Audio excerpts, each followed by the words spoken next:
Oke.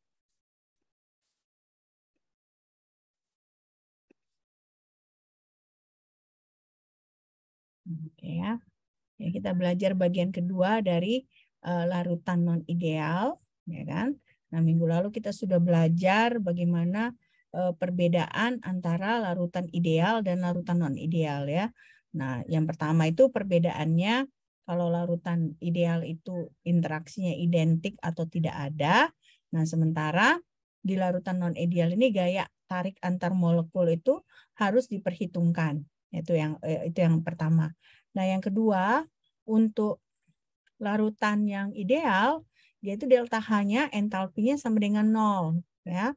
Sementara kalau untuk larutan non-ideal, entalpi harus bisa dihitung. Gitu ya. Nah, jadi ada perbedaan antara entalpi produk dengan entalpi reaktan. Sehingga perbedaan entalpi delta H itu bisa dihitung. Itu yang kedua. Nah, yang ketiga, hukum larutan ideal itu mengikuti hukum Henry dan hukum Rolle. Ya. Nah, sementara larutan yang non ideal tidak mengikuti hukum Henry dan hukum Rolle. Jadinya persamaan-persamaan yang kita pakai pada hukum Rolle atau hukum Henry itu tidak bisa kita pakai pada larutan non ideal. Nah, ini ya perbedaannya. Jadi kalau larutan disebut larutan ideal, dia kalau entalpi larutannya sama dengan 0. Nah, untuk larutan non ideal berarti gaya antar molekulnya itu yang sejenis dengan yang tidak sejenis itu berbeda. Nah, di sini khususnya contohnya kalau gaya antar molekul yang berbeda lebih besar dari gaya tarik molekul yang sejenis. Nah, jadi misalnya contohnya ada larutan, misalnya ada contohnya etanol dengan air gitu misalnya. Nah, jadi antara etanol dengan etanol tuh lebih bukan etanol dengan air, contohnya benzen dengan air gitu ya. Nah, antara air dengan air, nah itu dia ikatannya kuat karena mereka ada ikatan hidrogen gitu ya. Nah, jadi sementara benzen dengan benzen itu mereka lebih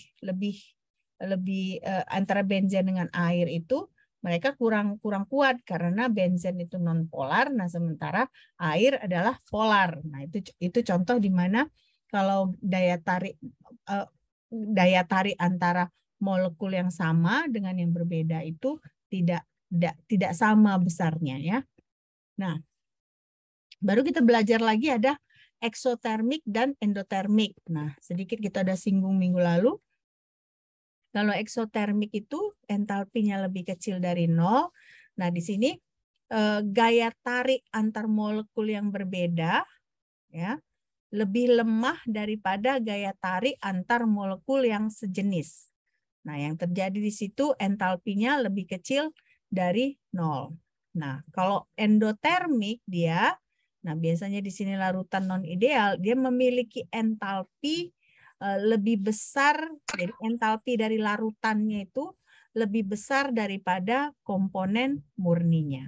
Ya, nah jadi kalau untuk larutan ideal, nah delta H-nya itu sama dengan 0. Tapi kalau untuk larutan non ideal, delta H-nya bisa lebih kecil dari 0, bisa lebih besar dari 0, tergantung bagaimana gaya antar molekulnya. Nah, dari awal kita sudah belajar ada larutan itu ada yang dinamakan larutan homogen, ya kan? Nah, larutan homogen itu di mana fasa dari larutan itu satu. Ya, jadi kita nggak bisa lihat bedanya antara komponen satu dengan komponen dua. Nah, beda kalau misalnya kita punya larutan yang heterogen atau campuran yang heterogen. Nah, ini contohnya adalah air dan minyak zaitun. Ya, kita bisa lihat bahwa si air ini dia mengambang di permukaan air. Jadi nggak bersatu. Jadi ini yang kita sebut sebagai campuran yang heterogen. Nah, kenapa bisa terjadi seperti ini? Karena gaya tarik antar molekulnya ini berbeda ya. Jadi kalau kita tahu minyak itu kan apa? Polar atau non polar?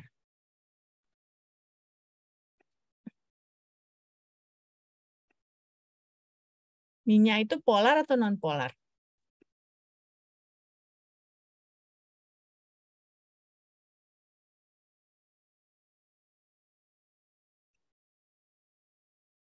Kalau air dia polar atau non polar? Polar, Mem. Nah, polar ya. Nah, air itu polar. Nah, si minyak ini non polar ya. Nah, jadi karena air berbeda jenis ya, dia jadi tidak mau saling tarik menarik kan, ya. Ingat ya, yang sama suka dengan yang sama ya. Jadi air dengan minyak ini kan nggak sama. Jadi mereka tidak punya kecenderungan untuk tidak saling bercampur gitu ya. Nah, jadi makanya dia jadi campuran yang heterogen ya. Nah, sekarang kita mau masuk ke sini. Kalau ada campuran heterogen, bisa juga misalnya kita punya padatan gitu ya. Nah, padatan kita campur dengan air ya. Nah, mungkin pada satu poin dia masih bisa jadi larutan yang homogen.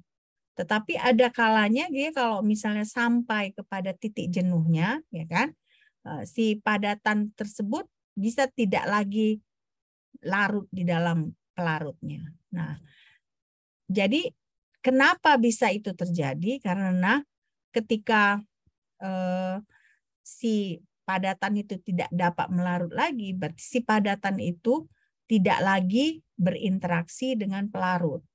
Nah, berarti partikel-partikel pelarut itu ya tidak cukup banyak untuk melarutkan partikel-partikel dari zat terlarut.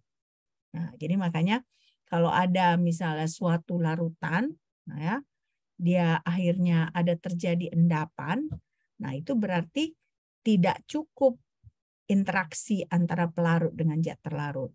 Ya. Nah, inilah kita bisa lihat bahwa ada pengaruh gaya antar molekul dalam larutan. Ya. Nah, sama juga dengan gambar ini tadi kan. Tidak cukup gaya antara minyak dengan air sehingga mereka tidak bisa bercampur. Ya. Lebih besar gaya antar molekul sejenis. Nah, di sini dalam hal ini lebih besar gaya antar molekul air dengan gaya antar molekul air dan minyak. Jadi berarti tidak cukup gaya sehingga mereka bergabung jadi satu. Nah, sama juga dengan yang tadi saya ceritakan, kalau ada larutan, pelarut dengan padatan, ya, kalau misalnya ada suatu saat si materi itu mengendap, nah berarti tidak cukup lagi si molekul dari pelarut itu untuk berinteraksi dengan zat terlarutnya. Sehingga jadi si zat terlarutnya menjadi padatan. Nah, sekarang kita mau lihat lagi. Ada yang namanya fosfolipid. Ya. Fosfolipid itu bersifat amfipatik. Ya, amfipatik. Nah, apa artinya amfipatik?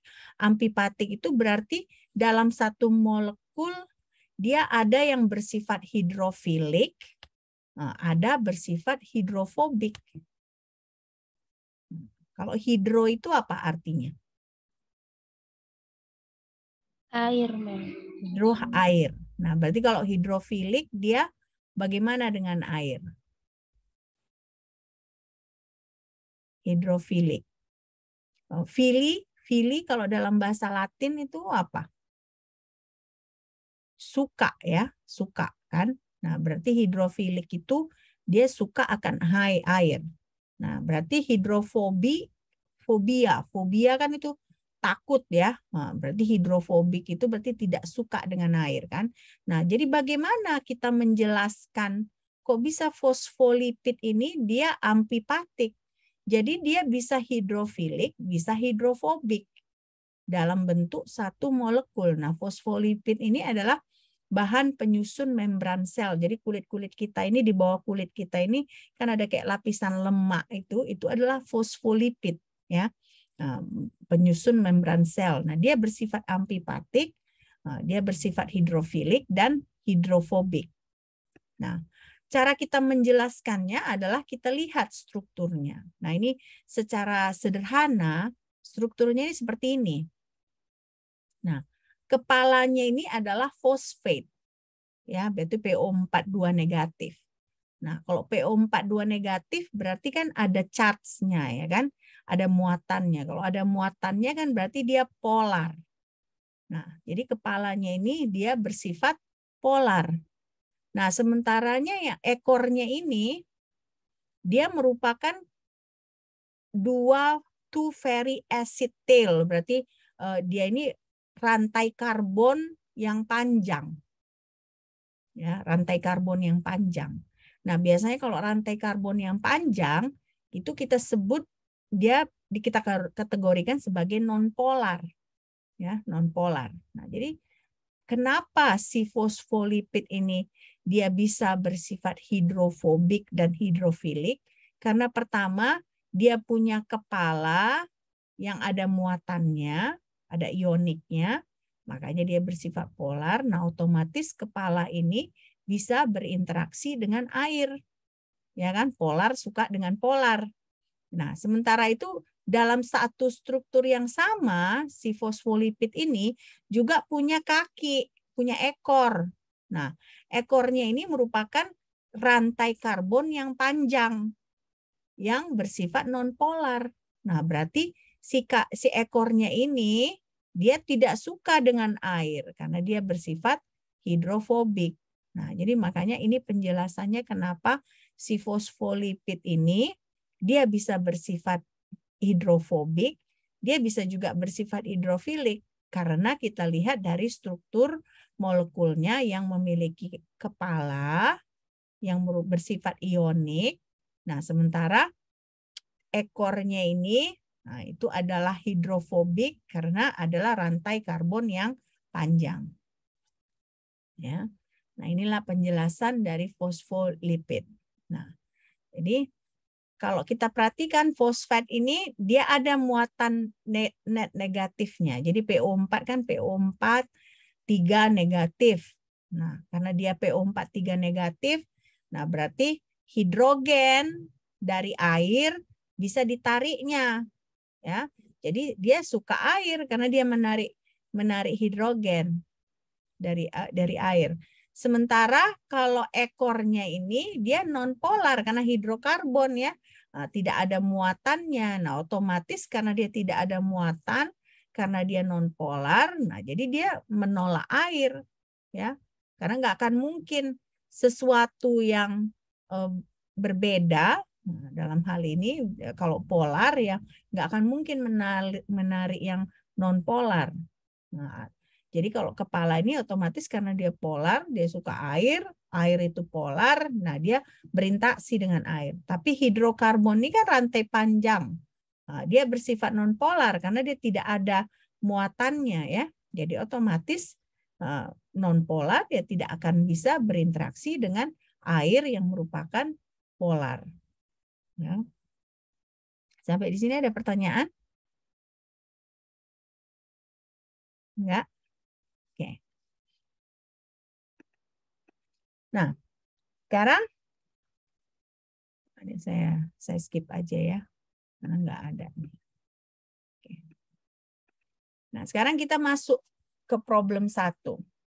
Nah, kalau misalnya kita punya sesuatu yang murni gitu ya, pelarut murni. Nah, kita tambahkan zat terlarutnya, ya kan? Ada 2 kemungkinan yang bisa terjadi kan ya. Pertama bisa ada penurunan titik beku. Nah, yang kedua bisa kenaikan titik didih. Nah, kira-kira coba kalian pikirkan bagaimana kita menjelaskan ini dengan konsep interaksi antar molekul.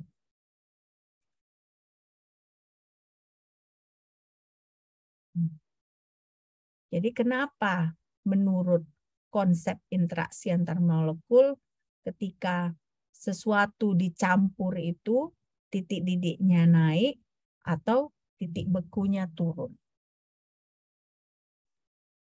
Coba kalian pikirkan dulu.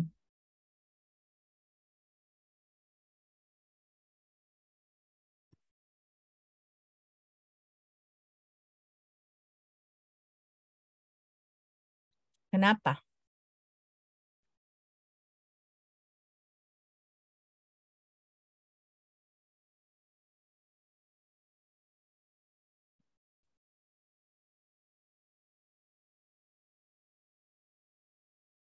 Biasanya titik didih naik, kenapa?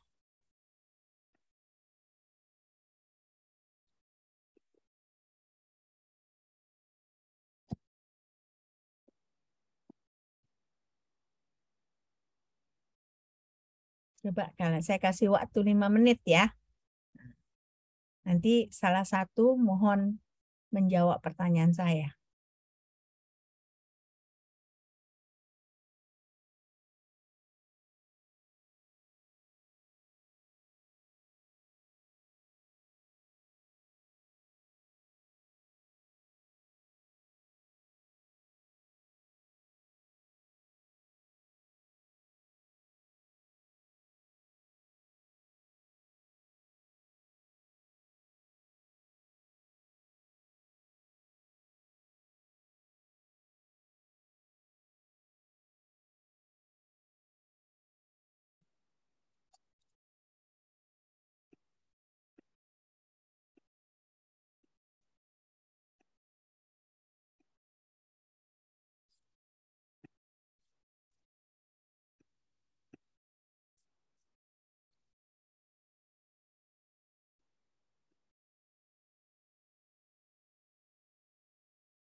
Oke, kira-kira apa jawabannya?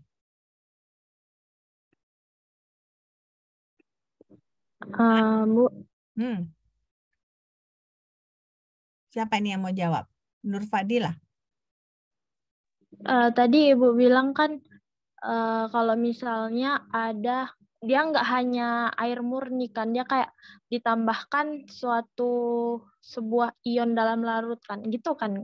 Iya, ditambahkan. Nah, Jadi kalau campuran. misal kalau misalnya ion kalau misalnya ada yang ditambahkan gitu, jadi kan dia nggak hanya satu, jadi dua antar ada 2 gaya antar molekul kan, Bu. Nah, karena ada 2 tadilah, dia harus melepaskan setiap molekul yang ditambahkan tadi, Bu.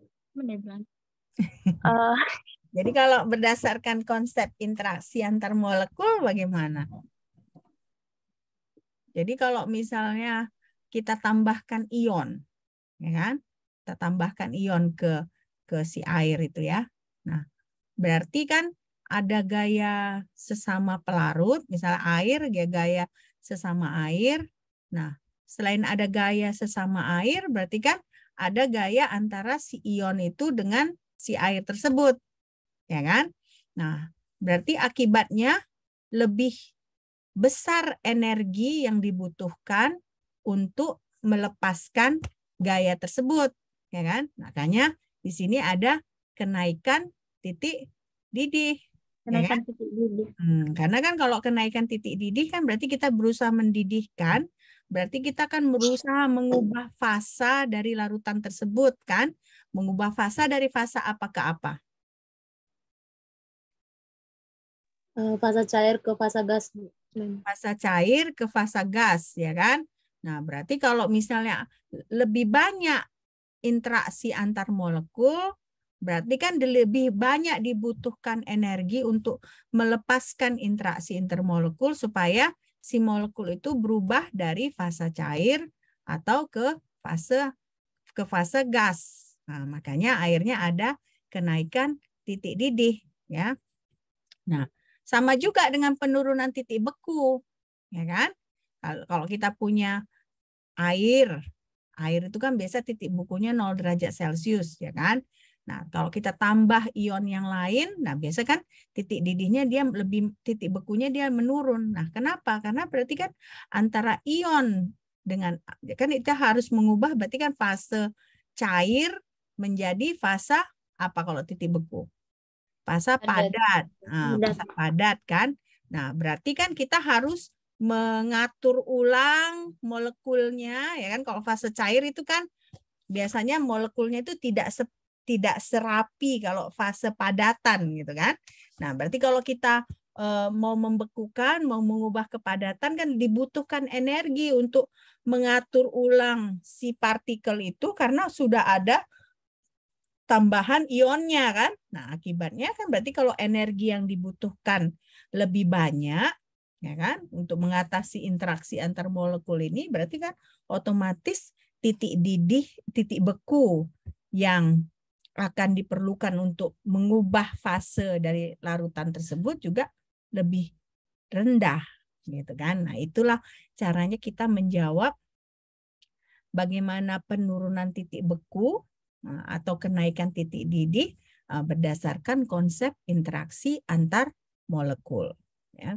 Nah, ini saya sudah tulis di sini ya, bahwa kan kalau ada ion, tadi sebenarnya saya tunjukkan sedikit ya, sudah ada ion ditambahkan ke dalam larutan. Nah, ion itu kan berarti ada gaya tambahan kan, tidak hanya gaya air dengan air. Nah, tapi juga ada gaya antara ion dengan si air ya kan. Nah, berarti gayanya ini walaupun misalnya kecil, nah tetap aja dia ada energi yang kita perlu tambahkan supaya misalnya si larutan ini berubah dari fase cair ke fase gas. Nah, karena dibutuhkan lebih banyak energi, ya otomatis titik didihnya juga meningkat. Ya kan? Itu penjelasannya untuk kenaikan titik didih. Nah, untuk penurunan titik didih berarti kan kita harus mengubah dari fase cair ke fase padat, ya kan? Nah, dibutuhkan lagi lebih banyak energi supaya ada ikatan ya, membentuk ikatan supaya partikelnya itu kan kalau padatan itu kan partikelnya lebih rapi kan. Kalau misalnya kita bandingkan antara gas, cairan dengan padatan ya kan, gas itu yang paling dia loose gitu partikelnya. Nah, cairan dia agak teratur tapi tetap aja masih agak-agak longgar. Tetapi kalau misalnya padatan, nah itu dia partikelnya itu dekat-dekatan gitu. Nah, untuk merapikan partikel yang loose ini dibutuhkan lagi lebih banyak energi kalau ada ionnya. Nah, otomatis berarti kan karena dibutuhkan energi, berarti kan titik bekunya juga berkurang. Nah, itulah penjelasannya untuk gaya antar molekul. Kenapa gaya antar molekul itu menyebabkan kenaikan titik didih dan penurunan titik beku. Ya, jadi ada kaitannya dengan energi ya, energi yang dibutuhkan. Oke. Nah, sekarang yang problem kedua, saya kasih waktu lagi kalian, ya. Nah, kalian bisa nggak berikan contoh, ya, bagaimana keterlibatan gaya antar molekul ini supaya kita bisa membedakan mana larutan ideal dan larutan non ideal. Contohnya.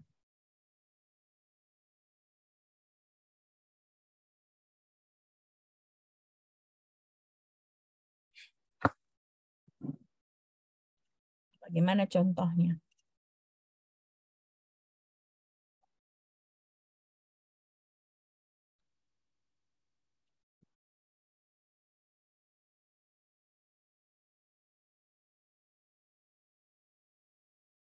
Saya kasih waktu lagi ya.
Ada yang bisa jawab?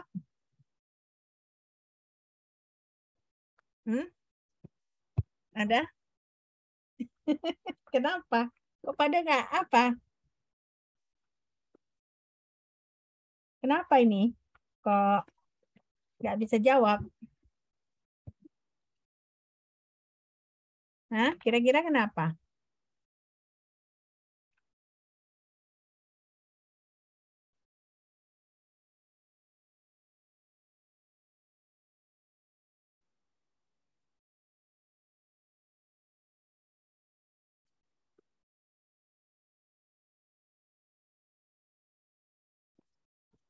Kalau misalnya gini lah, kalau saya bilang gini, kalau larutan ideal, ya, kalau misalnya kita mau menghitung kenaikan titik didih, penurunan titik didih, itu pakai rumus siapa?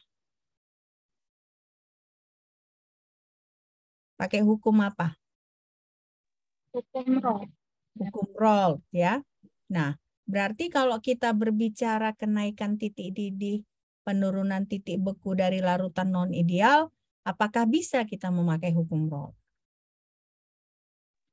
Kalau yang non ideal tidak memang, tapi yang ideal bisa. Nah, yang ideal bisa pakai hukum Rolle. Yang non ideal tidak bisa pakai hukum Rolle. Nah, disitulah salah satu contohnya kenapa gaya antar molekul ini bisa membedakan larutan ideal dan larutan non ideal. Nah, contohnya untuk kenaikan titik didih, penurunan titik beku. Nah, itu kita untuk larutan ideal kita pakai hukum Rolle. Benar nggak? Tetapi untuk larutan yang non ideal kita harus menggunakan delta G. Ya. Nah, itulah contohnya. Jadi untuk kita menghitung kenaikan titik didih dengan penurunan titik beku pada larutan non ideal, kita harus memakai energi bebas Gibbs, ya. Nah, sementara kalau larutan yang ideal, kita bisa menggunakan hukum Rolle. Nah, itu bedanya yang dari jawaban kedua tadi. Ya. Nah, jadi makanya nanti kalau kita belajar sifat koligatif, ya kan? Nah, sifat koligatifnya larutan ideal dengan sifat koligatifnya larutan non ideal itu nggak sama ya, nggak sama cara perhitungannya. Oke, nah itu yang bisa kita lihat bedanya. Oke, nah sekarang kita masuk ke destilasi fraksional dari campuran non ideal atau aziotrop. Nah, apa yang kalian ketahui tentang aziotrop? Apa yang kalian ketahui tentang aziotrop? Hah? Aziotrop itu campuran seperti apa?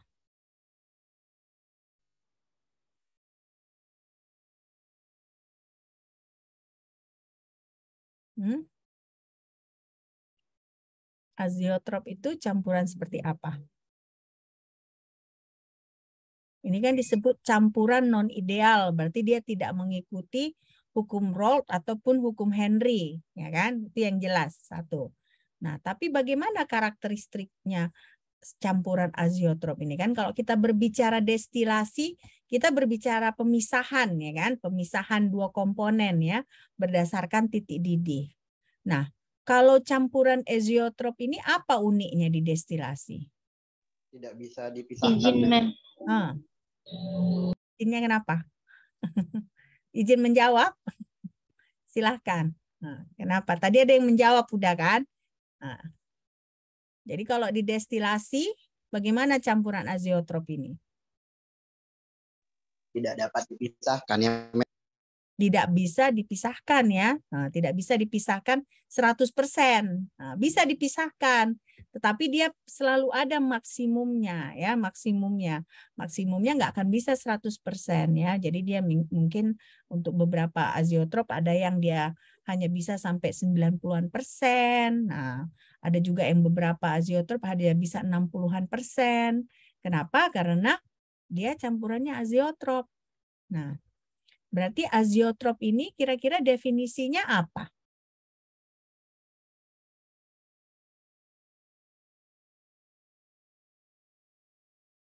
Berarti kan aziotrop ini dia dua komponen kan? Dua atau tiga, pokoknya lebih dari satu komponen. Ya kan? Lebih dari satu komponen.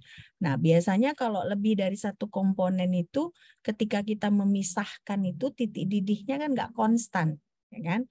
Nah, uniknya aziotrop ini dia campuran dua komponen, tapi sifatnya seperti satu komponen, nah, yaitu titik didihnya konstan.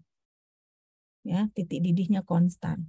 Nah, akibatnya karena titik didihnya konstan ini, kita sulit memisahkan dia. Jadi walaupun dia dua di dalam, ya, tapi jadinya titik didihnya konstan. Ya, misalnya contohnya etanol dengan air. Nah, etanol dengan air itu kan aziotrop kan?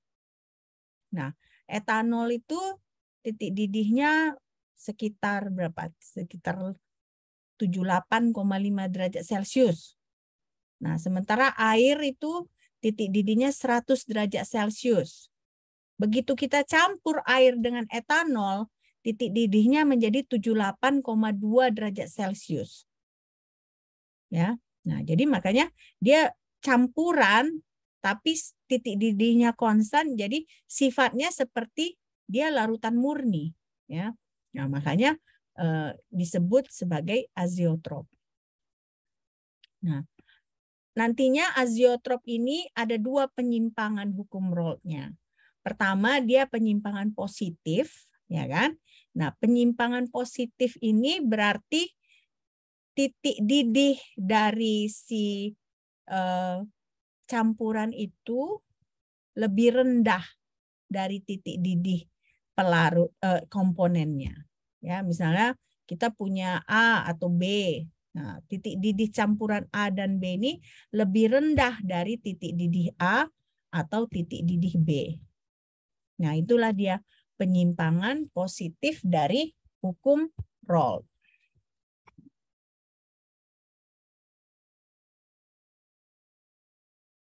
Oke. Nah, berarti misalnya gini. Kalau kita punya tekanan uap tinggi. Kalau tekanan uap tinggi kita pelajari berarti titik didihnya rendah, ya kan?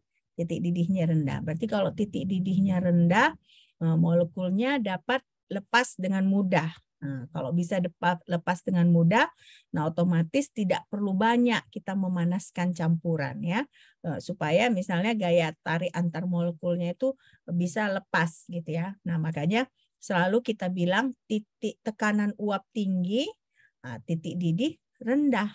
Kalau tekanan uap tinggi kan berarti gampang proses dari berubah dari cairan menjadi fase cair menjadi fase uap. Nah, karena gampang kan berarti titik didihnya rendah, nah, berarti lebih gampang kita memanaskan campuran tersebut. Ya. Nah, ini dia contohnya. Jadi kita punya ini etanol dengan air. Ya kan? Nah, yang sebelah kiri ini 100% air. Sebelah kanan ini 100% etanol. Nah, kalian lihat di sini titik didih dari etanol adalah 78,5 derajat Celcius. Sementara titik didih air adalah 100 derajat Celcius. Nah, uniknya di sini diagram kurvanya ini adalah tiba-tiba nongol satu titik di sini. Ya. Nah, inilah titik didih campuran air dengan etanol pada 95,6%. Yaitu 78,2 derajat Celcius. Nah, berarti kan kalau di sini kalian lihat 78,2 ini lebih kecil dari 78,5. Nah, lebih kecil dari 100 derajat Celcius. Nah, jadi campuran etanol dengan air ini kita sebut sebagai penyimpangan positif hukum Rolle. Ya. Nah, terus kalian bertanya lagi, ini kan hanya bedanya berapa? 0,3 derajat Celcius kan? Nah, tapi kenapa 0,3 derajat Celcius inilah yang membuat tidak bisa kita menaikkan persennya si etanol ini lebih tinggi. Nah, jadi 95,6% adalah maksimum kita bisa memisahkan etanol dari air. Nah, ini dia penyimpangan positif hukum Rolle. Kalau kalian perhatikan, kalau kalian ingat-ingat, ini beda nggak dengan diagram kurva, diagram fasa dari campuran biasa yang dia tidak aziotrop. Apa bedanya? Bedanya ini kan. Kalau yang biasa itu biasanya hanya kita gabungkan titik didih satu komponen, nah langsung ke sini, ya kan? Nah dari sini ke sini, nggak ada yang ininya. Jadi kalau kalian lihat ada yang kayak gini, ya, dia nggak langsung straightforward, terhubung dari sini ke sini, ya kan? Biasa kan kayak air mata kan, namanya tear shape curve, ya kan? Kayak air mata dia, kayak air matanya kan, tapi dia menghubungkan titik didih satu komponen ini dengan titik didih komponen yang ini, tanpa ada titik-titik lain yang kayak gini. Nah, tapi uniknya ini karena dia aziotrop, ya dia ada lagi dia titik didih dari campurannya. Ya. Nah, inilah yang membedakan. Oke. Nah, jadi ini 95,6% ini titik didihnya adalah 78,2. Kita bandingkan dengan 78,5 dan 100 derajat Celcius. Dia masing-masing lebih rendah kan? Nah, lebih rendah dari etanol murni, lebih rendah dari air murni. Nah, jadi makanya kita sebutlah etanol dengan air ini penyimpangan positif dari hukum Rolle. Ya, penyimpangan positif dari hukum Rolle. Oke. Ada pertanyaan sampai di sini? Nggak ada?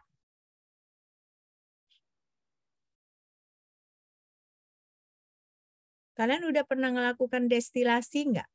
Eksperimen destilasi nggak? Sudah, Mem. Baru tadi, Mem. Oh, baru tadi. Dari pelajaran kimia pemisahan ya? Iya, Mem. Iya, Mem. Kimia pemisahan. Nah, apa yang kalian pisahkan?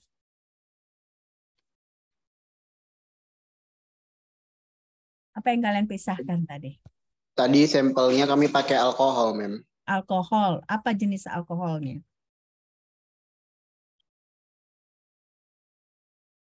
Apa dengan apa? Kan namanya kita pemisahan kan? Berarti kan di sampel kalian itu ada yang harus kalian keluarkan kan? Nah, jadi apa yang dikeluarkan?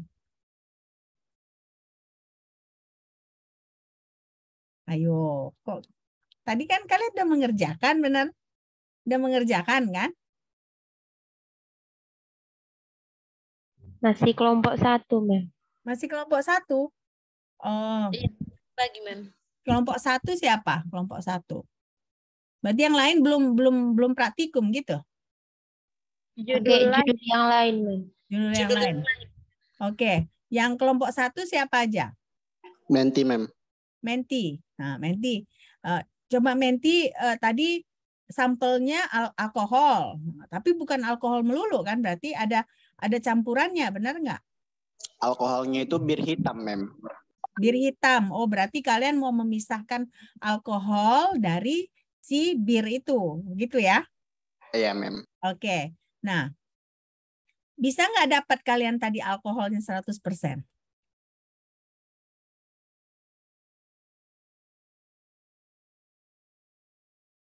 Bisa nggak? Kira-kira alkoholnya itu alkohol apa? Metanol kah? Etanol kah? Kira-kira tahu nggak apa?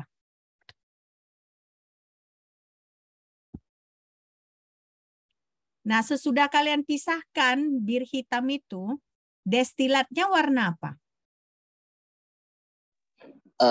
Tidak berwarna ya, Mem. Tidak Bening. berwarna ya. Jadi bening ya. Nah, tapi sisa berarti di labu round bottom flask-nya itu berarti ada seperti padatan-padatan berwarna hitam berarti ya, padatan-padatan berwarna gelap, benar nggak? Iya kan? Iya, Mem. Ya, nah jadi dari situ berarti kan kalian lihat kan bahwa kalian memisahkan si alkohol dari padatan atau dari air. Nah, tapi sekarang karena kita nggak tahu apakah dia etanol atau yang lain, jadi kita nggak tahu apakah itu aziotrop atau tidak ya. Tapi kalau dia etanol, dia pasti aziotrop. Jadi tetap pasti akan mengandung air di situ. Nah, pemisahannya itu terjadi pada suhu berapa?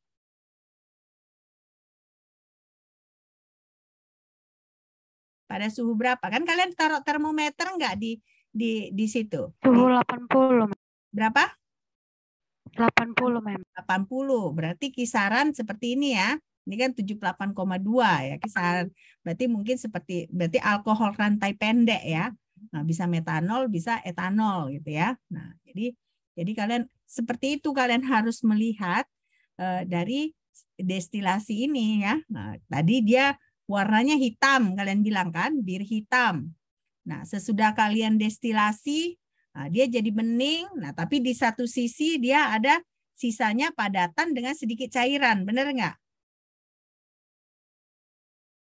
Benar nggak? Halo? Ya. Ya, oke. Nah, jadi itu contohnya destilasi ya. Nah, sekarang kita lihat kan, ini kan 78,5. Nah, ini 78,2 ya kan. Nah, tapi walaupun dia hanya 0,2 derajat Celcius ya. Nah, ternyata inilah implikasinya yang menyebabkan tidak akan pernah kita mendapatkan alkohol 100% dari campuran etanol dengan air.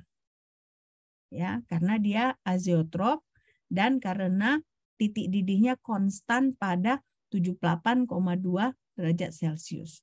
Ya. Nah, jadi biasanya kan kalau ini ada diagram fasa, ya kan? Nah, kalau kita misalnya punya C1 komposisi awal kita, berarti kalau yang proses naik baru mendatar ini proses apa itu? Ini naik, nah mendatar dia proses apa?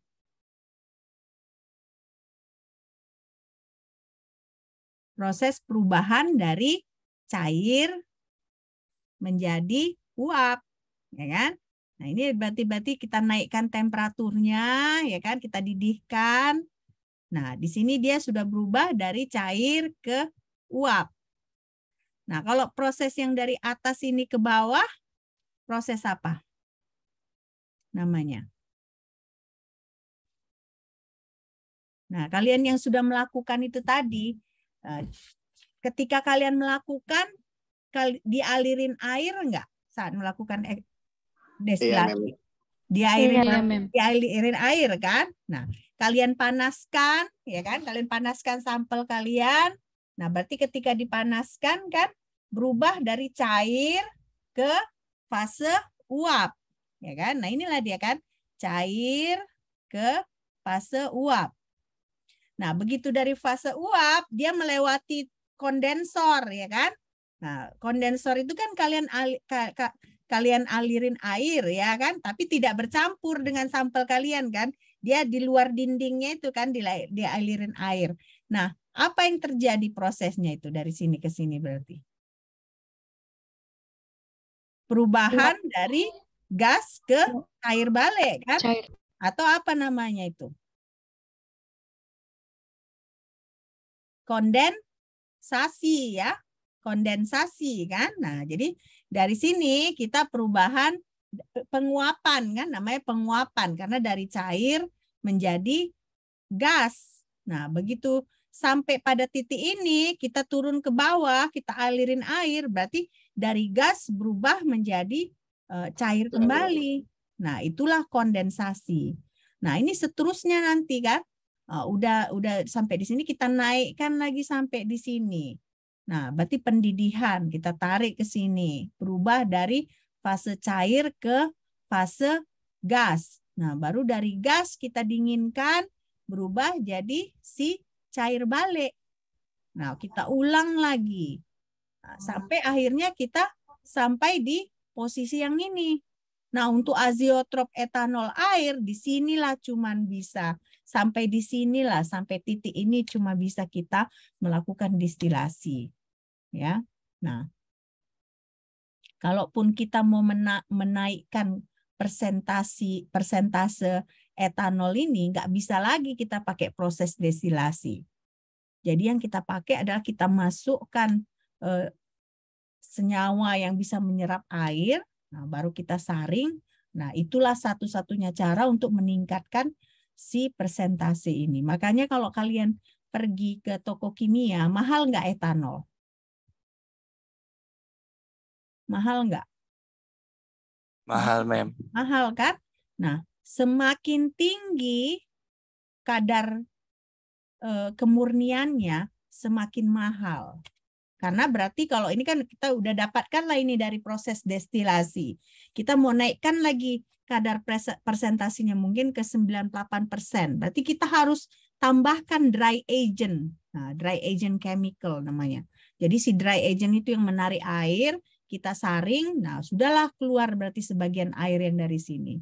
Nah, tidak bisa lagi pakai destilasi, makanya etanol itu pasti akan mahal ya.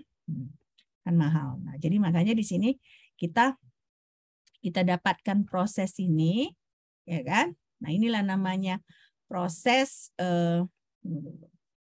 ini saya udah jelaskan tadi ya, proses boiling, condensing, reboiling. Ya, ini boiling, ya kan? Nah, baru condensing, reboiling lagi, condensing lagi, sampai kita dapat titik ini. Ya. Nah, jadi intinya destilasi yang kalian kerjakan tadi itu, ya, destilasi yang kalian kerjakan itu memang kimia pemisahan, kimia analitik.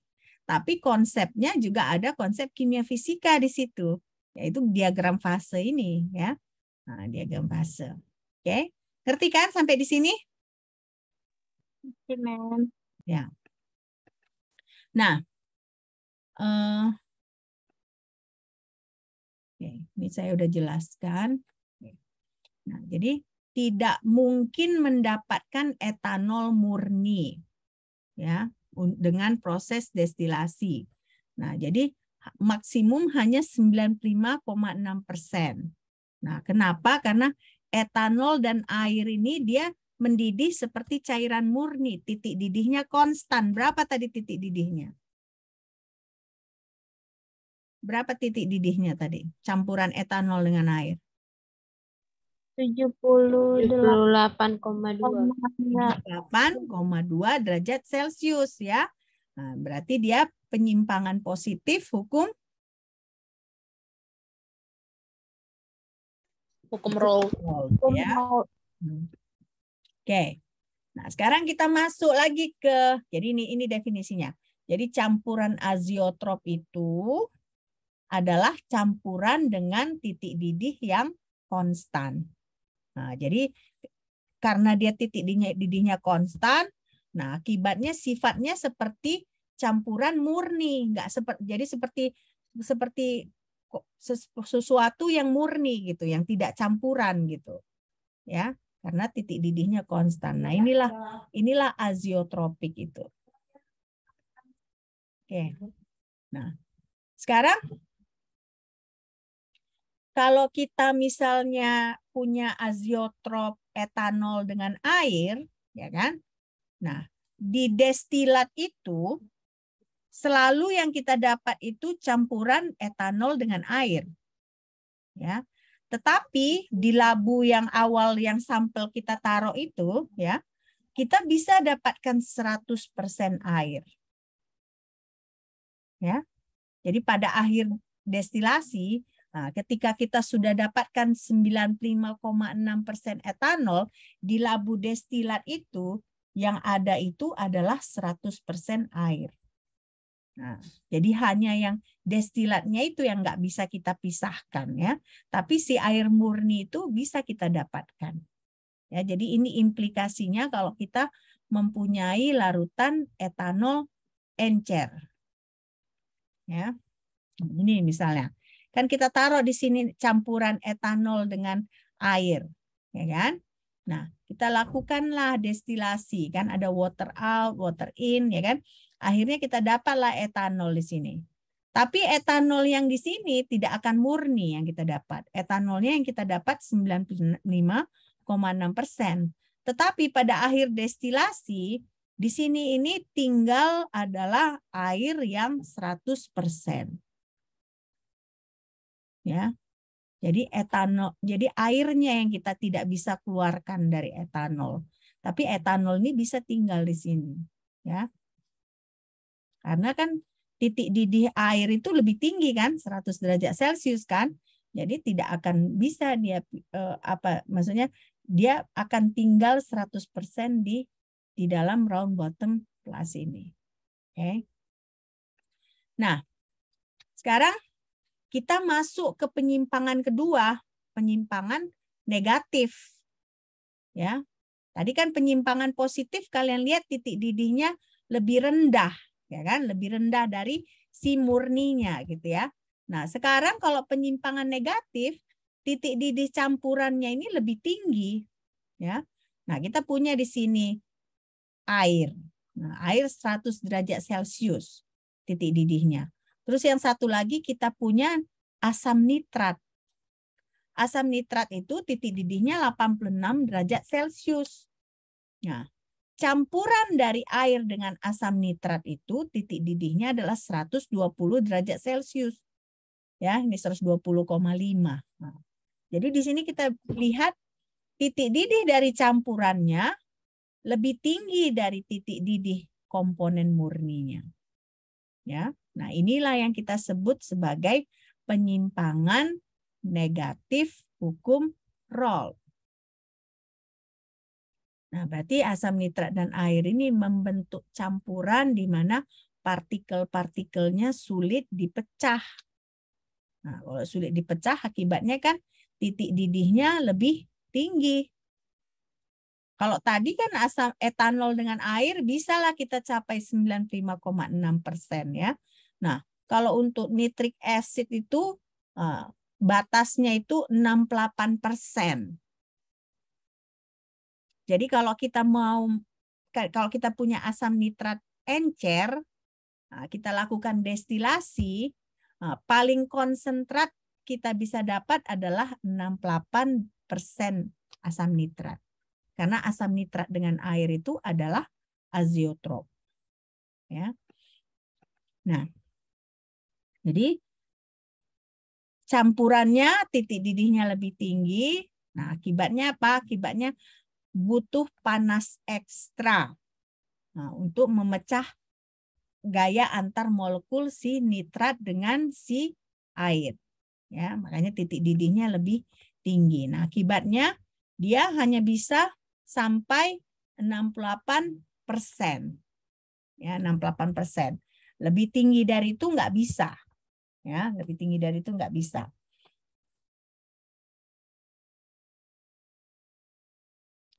Nah, ini unik lagi kan gambar diagram kurvanya. Kalau saya bilang kan kalau yang normal kan namanya kayak air mata gitu ya. Nah, begitu ada azeotrop ya, di antara si murni ini dua-dua ada titik yang lain. Ya. Tadi seperti etanol dengan air kan ada lagi di sini titiknya kan? Ada kayak titiknya di sini. Nah, ini juga ada titiknya di sini. Ya. Nah, itulah bedanya antara azeotrop dengan yang biasa. Tunggu saya tunjukkan ke kalian ya. Untuk kalian sudah tahu pasti karena sudah mempelajari, tapi nggak ada salahnya saya ingatkan lagi ya.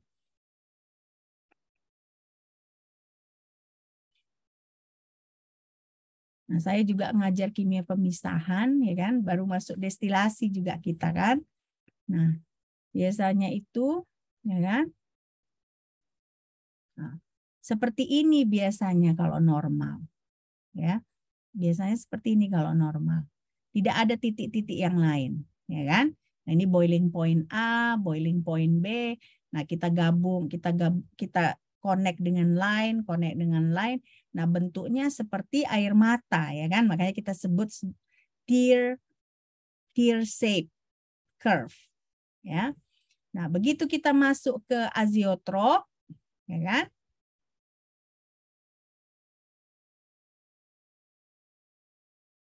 Ya.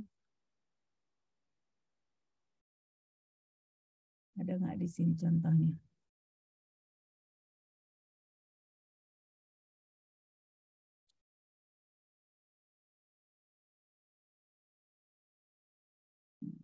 Azeotrop itu,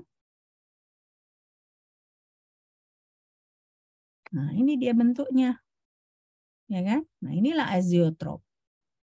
Nah contohnya tadi ada. Jadi kalau tadinya campuran biasa, nah tinggal aja kita gabung, kita konekkan 100 dengan 78 ini. Seperti bentuk air mata. Tapi karena ada azeotrop, nah ada titik tambahan di sini. Ya. Nah, contoh-contoh azeotrop yang lain itu adalah ini. Coba kalian ini perhatikan. Jadi benzen dengan air. Nah, benzen dengan air itu ya 91% benzen, 9% air. Nah, itu dia titik didihnya adalah 69 derajat Celcius. Bisa juga cyclohexane dengan air.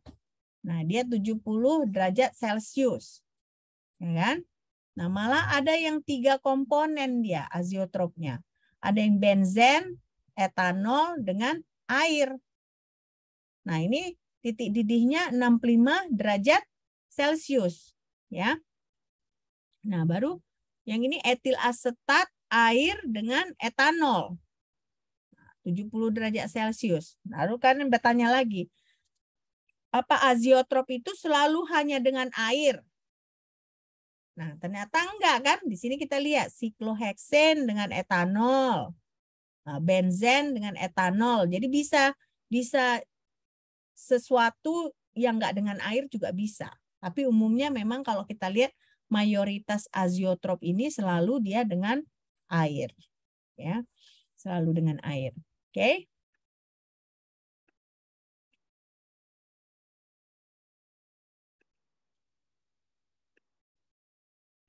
Nah, jadi ini contohnya tadi penyimpangan positif dari hukum Raoult ya. Nah, jadi kalau di sini kita bedanya berarti ini 100 derajat Celcius ya. Ini 86 derajat Celcius. Nah, ternyata campurannya itu 120,5 derajat Celcius. Nah, kenapa ini? Karena aziotrop, tetapi aziotropnya lebih karena interaksi ionik. Ya, interaksi ionik. Ini kan ada HNO3, ya kan? Dia ada ioniknya. Nah, karena interaksi ionik ini, nah akibatnya titik didihnya lebih tinggi. Ya.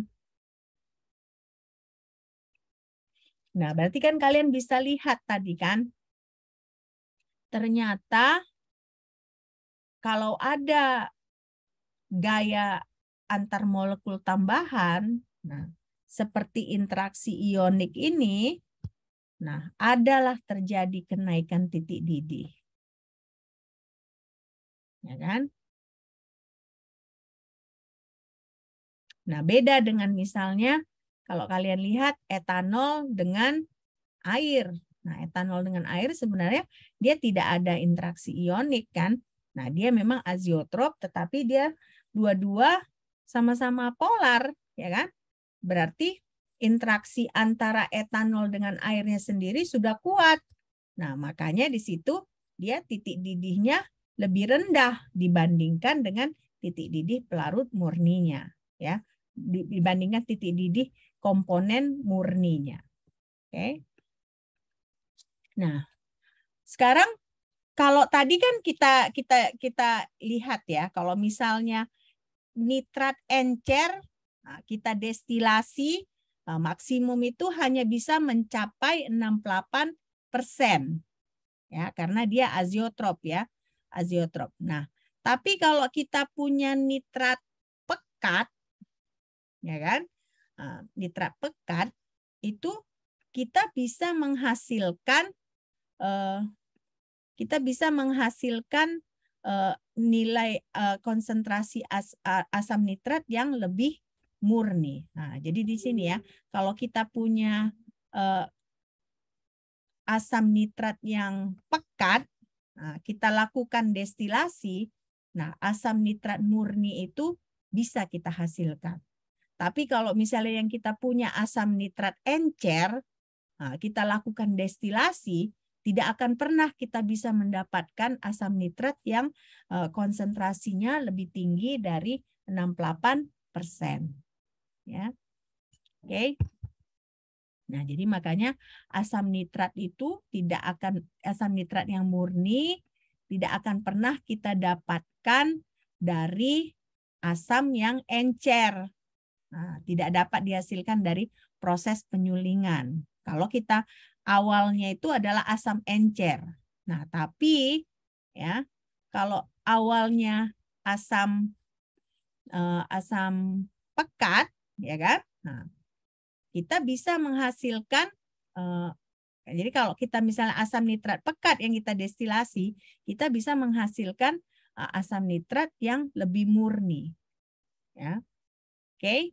Nah, jadi itu yang kita pelajari dari hari ini. Nah, asam nitrat murni dari asam pekat dapat dihasilkan dengan proses penyulingan. Jadi ada dua ya. Nah, kalau encer, nah, tidak bisa kita hasilkan yang murni. Tapi kalau misalnya kita mulai dari yang pekat, nah bisa kita dapatkan asam nitrat yang lebih murni.